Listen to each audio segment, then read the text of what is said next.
Video of learn with भावना। जैसे कि आपको पता है कि हमने ऑलरेडी चैप्टर 5 के इंपॉर्टेंट नोट्स कंप्लीट कर दिए हैं। Now we are starting with important question and answers जो आपकी एनसीईआरटी की बुक में पीछे दिए हुए हैं। मैं ये वाले क्वेश्चंस आपको सॉल्व करके इनके आंसर्स प्रोवाइड कर रही हूँ। उसके अलावा अगर आपको प्रीवियस ईयर क्वेश्चन पेपर से या फिर और कोई स्पेसिफिक जगह से आप चाहते हो कि मैं क्वेश्चन कवर करूँ, तो वो आप मुझे कमेंट बॉक्स में बता देना। I will try my best कि जो भी आप कमेंट करोगे, जो भी आपकी रिक्वेस्ट डिमांड है, मैं उनको फुलफिल करूँ, उसके अकॉर्डिंग मैं आपको वीडियो प्रोवाइड करूँ, कंटेंट प्रोवाइड करूँ। अभी हम स्टार्ट करें हमारे एनसीईआरटी के क्वेश्चंस जो आपकी बुक में चैप्टर के पीछे दिए हुए हैं। हमारा चैप्टर 5 है patterns of social inequality and exclusion. उसका क्वेश्चन 1 है, how is social inequality different from the inequality of individuals? तो इसका आंसर मैंने मेंशन किया कि जब हम सोशल इक्वालिटी की बात करते हैं तो वो एक सिस्टमैटिक इनइक्वालिटी है जो कि सोशल स्ट्रक्चर्स के अंदर रूटेड है, जो कि कास्ट के बेसिस के ऊपर, जेंडर के बेसिस के ऊपर, क्लास के बेसिस के ऊपर हमें देखने को मिलती है। जहाँ पे entire group, entire caste, entire gender, class, उन सबको एक इनइक्वालिटी फेस करनी पड़ती है ओवर द जनरेशन। एक जनरेशन से नेक्स्ट, नेक्स्ट टू नेक्स्ट, वो जो इनइक्वालिटी है वो जनरेशन टू जनरेशन पास होती है एंड वो सिस्टमैटिक है और सोशल स्ट्रक्चर्स के अंदर रूटेड है। वहीं पे अगर हम इंडिविजुअल इनइक्वालिटी की बात करते हैं तो वो पर्सनल डिफरेंसेस, जो पर्सनल डिफरेंसेस है एबिलिटी में, टैलेंट में या फिर सर्कमस्टांसेस में, उसमें बेसिस है, उसमें रूटेड है और वो सोसाइटल सिस्टम से अलग है। It is very much different from societal systems. और वो सोसाइटल सिस्टम से इनइक्वालिटी नहीं निकल के आती है, बट इंडिविजुअल की जो पर्सनल डिफरेंसेस है उनके बेसिस के ऊपर हमें इंडिविजुअल इनइक्वालिटी देखने को मिलती है। तो ये हमारा आंसर 1 था, जहाँ पे social inequality is systematic and rooted in social structure like caste, gender and class affecting entire group over generation. वहीं पे in contrast individual inequality arises from personal differences in abilities, talents, or circumstances and does not result from societal system. So this is our question 1 answer. Now let's move to question 2. Question 2 है, what are the some of the features of social stratification? जो हमें society के अंदर division देखने को मिलते हैं उसके कुछ फीचर्स क्या है? तो some features of social stratification are, first हमारा आ जाएगा सिस्टमैटिक नेचर। तो जो सोशल स्ट्रैटिफिकेशन है वो सोसाइटी का एक करेक्टरिस्टिक है, वो इंडिविजुअल डिफरेंसेस को नहीं देखता है, वो सोशली या फिर ग्रुप्स के ऊपर हमें स्ट्रैटिफिकेशन देखने को मिलती है। सेकंड हमारा आएगा इसमें पॉइंट, इंटरजनरेशनल परसिस्टेंस। तो जितनी भी इनइक्वालिटीज है वो इनहेरिटेड देखी गई हैं और वो ओवर द जनरेशन सस्टेन होती है, चाहे वो कास्ट बेस्ड प्रैक्टिसेस हो जैसे कि एंडोगेमी। ना थर्ड हमारा आएगा आइडियोलॉजिकल सपोर्ट। जब हम स्ट्रैटिफिकेशन की बात करते हैं तो उसको बिलीफ सिस्टम से जस्टिफाई किया जाता है, जैसे कि प्योरिटी एंड पॉल्यूशन जो हमें कास्ट के अंदर देखने को मिलता है। तो आइडियोलॉजिकली जो हमारी ये सिस्टमैटिक इनइक्वालिटीज है, स्ट्रैटिफिकेशन है, वो हमें आइडियोलॉजिकली उसका सपोर्ट देखने को मिलता है। तो ये हमारे 3 पॉइंट्स है क्वेश्चन 2 के। Now let's move to question 3। हमें बात करनी है, how would you distinguish prejudice from other kind of opinion और बिलीफ? जब हम प्रेजुडिस की बात करते हैं तो वो अपने आप में एक अनफाउंडेड प्री कंसीव्ड ओपिनियन है एक ग्रुप के बारे में, जो कि एविडेंस को इग्नोर कर देते हैं या फिर इंडिविजुअल डिफरेंसेस को इग्नोर कर देते हैं, जिसकी वजह से एक पूरे ग्रुप को स्टीरियोटाइप और डिस्क्रिमिनेशन फेस करनी पड़ती है। यहाँ पे अदर ओपिनियंस या फिर बिलीफ्स, चाहे वो रैशनल हो, एविडेंस बेस्ड हो या फिर ओपन टू चेंज हो, तो वहाँ पर डिस्कशन एंड एक्सपीरियंसेस की जो बात है वो की जाती है, ताकि जो चेंज है वो डिस्कशन एंड एक्सपीरियंसेस के द्वारा लाया जा सके। तो prejudice is an unfounded preconceived opinion about a group that ignores evidence and individual differences, often leading to stereotyping and discrimination. Other opinions और बिलीव्स में be rational, evidence based or open to change through discussion and experience. Now question 4 हमारा आएगा, what is social exclusion? So social exclusion की जब भी हम बात करते हैं, एक ऐसा प्रोसेस है जहाँ पे एक सर्टेन ग्रुप को सिस्टमैटिकली डिनाई कर दिया जाता है, उसको पार्टिसिपेशन की जो को उसका पार्टिसिपेशन अलाउ नहीं किया जाता है सोसाइटी के अंदर, चाहे वो कास्ट के बेसिस के ऊपर हो, जेंडर के बेसिस के ऊपर हो, रिलीजन हो, एथनिसिटी हो, या फिर डिसेबिलिटी हो। इसकी वजह से क्या हो जाता है, वो जो भी ग्रुप है, कोई भी जो इंडिविजुअल है जिसको एक्सेस नहीं मिलती है रिसोर्सेज की, कम्युनिटी के अपॉर्चुनिटीज की एंड एसेंशियल सर्विसेज की, तो वो काफी सारी चीजों के अंदर जो उसकी एक्सेस है वो लैक होती हुई हमें दिखती है। So social exclusion is the process where certain groups are systematically denied full participation in society due to barriers based on caste, gender, religion, ethnicity, or disability. So this leads to restricted access to resources, opportunities, and essential services. Now question 5 हमारा आएगा, what is relationship between caste, economic inequality today? So whenever we talk about caste based occupation, वो आज के time पे reduce हो गई है, but still economic inequalities हमें देखने को मिलती हैं, जहाँ पे जितनी भी अपर कास्ट है वो डोमिनेट करती है प्रिविलेज्ड पोजीशंस को, एजुकेशन के अंदर, जॉब के अंदर, वेल्थ के अंदर, जो कि ऑफ कोर्स जनरेशन वाइज भी है, वो विद टाइम चलती आई है, विद टाइम पास ऑन हुई है। वहीं पे अगर आप लोअर कास्ट को देखोगे, चाहे वो दलित्स हो, आदिवासी हो, वो वो आज भी हाई रेट्स ऑफ पॉवर्टी को फेस करते हैं, अनएम्प्लॉयमेंट बहुत ज़्यादा है और उनके पास रिसोर्सेज की इतनी ज़्यादा एक्सेस नहीं है, there is lack of access to resources. So with while rigidity of caste based occupation has reduced, economic inequalities persist, आज भी इकोनॉमिक इनइक्वालिटीज है। Upper caste dominate privileged position in education, job and wealth, whereas lower caste such as Dalit and Adivasis face higher rates of poverty, unemployment, and lack of access to resources.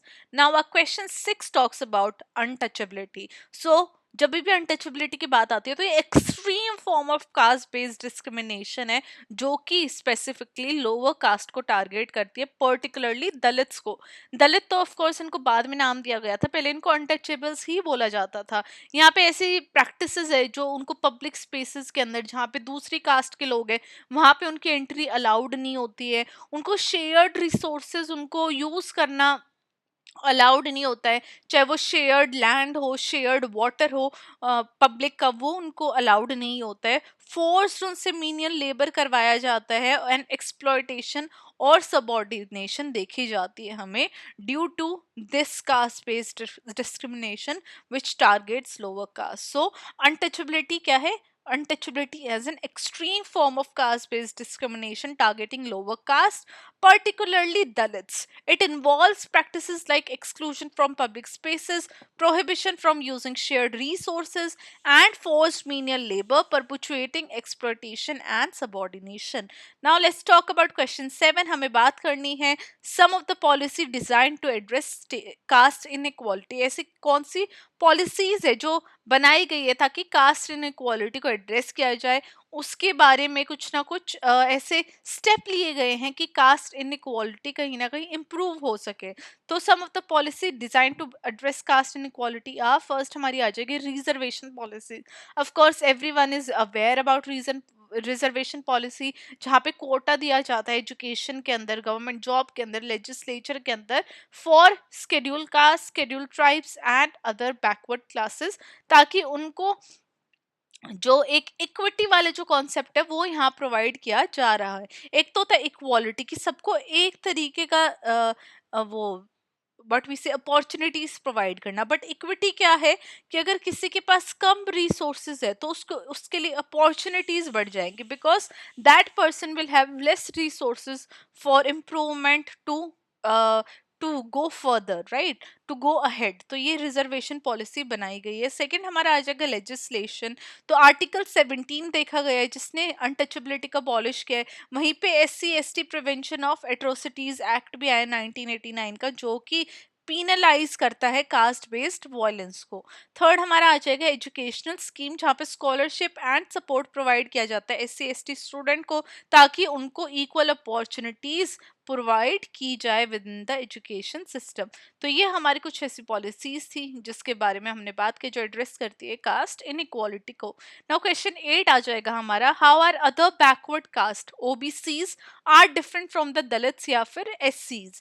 Now जब भी हम OBC की बात करते हैं तो वो socially और एजुकेशनली बैकवर्ड ग्रुप है, बट उन्होंने एक्सट्रीम हिस्टोरिकल डिस्क्रिमिनेशन, अनटचेबिलिटी जैसी जो चीजें हैं वो एक्सपीरियंस नहीं की है, जो कि दलित्स ने बहुत ज्यादा फेस की है, राइट। ओबीसी क्या है, बहुत ज्यादा डाइवर्स ग्रुप है, जितनी भी डिस्पैरिटीज है वो अपर और लोअर ओबीसीज के अंदर हम डिफरेंशिएट कर सकते हैं। लेकिन वहीं पे जो दलित है वो एक बहुत ज्यादा यूनिफाइड एक्सपीरियंस उन्होंने झेला है एक्सक्लूजन एंड सबुगेशन का। सो ओबीसीज क्या है, socially and educationally backward groups है which haven't faced extreme historical discrimination of untouchability which has been experienced by the Dalits. So therefore OBCs are more diverse with disparities between upper and lower OBCs, while Dalits are more unified, have more unified experience of exclusion and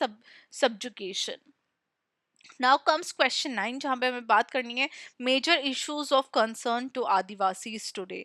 now Adivasi आज के time पे क्या concern face कर रहे हैं, तो first हमारा आएगा कि आदिवासीज डिस्प्लेसमेंट बहुत ज़्यादा फेस करते हैं बिकॉज इंडस्ट्रियल प्रोजेक्ट आ रहे हैं, डैम्स और माइन जैसे, जहाँ पे उनको अपनी लैंड छोड़ के, अपने फॉरेस्ट राइट छोड़ के और कहीं पे जाके शिफ्ट होना पड़ रहा है, जिसकी वजह से एक मार्जिनलाइजेशन देखी गई है इकोनॉमिक और सोशल स्फेयर में। इकोनॉमिक लिबरलाइजेशन ने उनकी जो लैंड एलियनेशन है उसको और भी ज्यादा वर्स कर दिया है, और जितने भी उनकी कल्चरल डिस्टिंक्टिवनेस है वो एक उनको मतलब कि बहुत ज्यादा थ्रेट है आज के टाइम के अंदर। So Adivasis face displacement due to industrial projects like dams and mines, loss of land and forest rights and marginalisation in economic and social sphere. So economic liberalization has worsened land alienation and their cultural distinctiveness is under threat. Now question 10 आ जाएगा हमारा, what are the major issue taken up by the women movement over its history। तो women movement है जो है उसने widow remarriage, anti Sati campaign, property rights, education, equality in public life के ऊपर बात की है। मॉडर्न टाइम्स के अंदर देखो तो जो विमेन मूवमेंट्स है वो बात करते हैं मीडिया रिप्रेजेंटेशन के ऊपर, वर्क प्लेस डिस्क्रिमिनेशन के ऊपर, violence against women, declining sex ratio and gender impact of development of policy. So in different issues के ऊपर विमेन ने बात की है, विमेन मूवमेंट ने इन सारे इश्यूज को एड्रेस किया है। Now comes question 11 and last question of your NCERT book. In what sense can one say that disability is as much as social and physical thing? तो डिसेबिलिटी सोच of course वो physical तो है ही है, right. जब भी disability हो जाती है तो वो एक फिजिकल चीज है किसी भी पर्सन के लिए, लेकिन वो एक सोशल थिंग भी कैसी है। जब हम डिसेबिलिटी की बात करते हैं तो वो सोशली कंस्ट्रक्टेड है, जैसे कि इनएक्सेसिबल इंफ्रास्ट्रक्चर है लोगों के लिए, जितने भी डिसेबल लोग हैं उनके लिए इस तरीके का इंफ्रास्ट्रक्चर नहीं बनाया जाता है कि वो उसको एक्सेस कर सके। एक डिस्क्रिमिनेटरी एटीट्यूड लोगों के अंदर देखा जाता है, उनको एजुकेशन और एम्प्लॉयमेंट से एक्सक्लूड किया जाता है, उनको इंक्लूड नहीं किया जाता। दो ये फिजिकल इम्पेयरमेंट है एक किसी भी पर्टिकुलर इंसान की, लेकिन डिसेबिलिटी के साथ एक सोसाइटल स्टिग्मा भी जुड़ा हुआ है, क्योंकि अकोमोडेशंस नहीं है लोगों के पास, जिसकी वजह से जो डिसेबल लोग हैं उनकी एक्सक्लूजन और भी ज्यादा देखी जाती है सोसाइटी के अंदर, जो कि इसको एक सोशल इशू बना देती है rather than a physical one। So disability एक सोशल कंस्ट्रक्टेड है through barriers like inaccessible infrastructure, discriminatory attitudes and exclusion from education and employment, while physical impairments exist, social stigma and lack of accommodation often exacerbate exclusion, making disability as much a social issue as a physical one. So these are question 11 1 to 11 जो कि हमने discuss किए of your CBSE NCERT book of chapter 5। Now ये हमारे NCERT के question finish होते हैं। इसके अलावा अगर आप चाहते हैं कि मैं दूसरे किसी बुक से, दूसरे किसी मीडिया से, दूसरी किसी वेबसाइट से आपके लिए क्वेश्चन के आंसर्स प्रोवाइड करूं, तो आप मुझे कमेंट कर सकते हैं। आई विल मेक श्योर कि मैं आपके लिए उन क्वेश्चंस के आंसर प्रोवाइड कर सकूं जल्दी से जल्दी। Now I will see you with chapter 6 के important notes, and I will also provide you previous chapters के क्वेश्चन एंड आंसर्स जो हमने चैप्टर्स ऑलरेडी कर लिए हैं। मैं उनके क्वेश्चन आंसर सीबीएसई एनसीईआरटी की बुक से आपको प्रोवाइड करूंगी, तो so keep an eye on that one as well. मैं आपको वीडियो के एंड में एक फोल्डर का लिंक दे दूंगी ताकि आपको सारी वीडियो वन प्लेस पे मिल जाए। And I'll see you very, very soon with chapter 6. Till then, study well, study hard, and all the very best for your boards.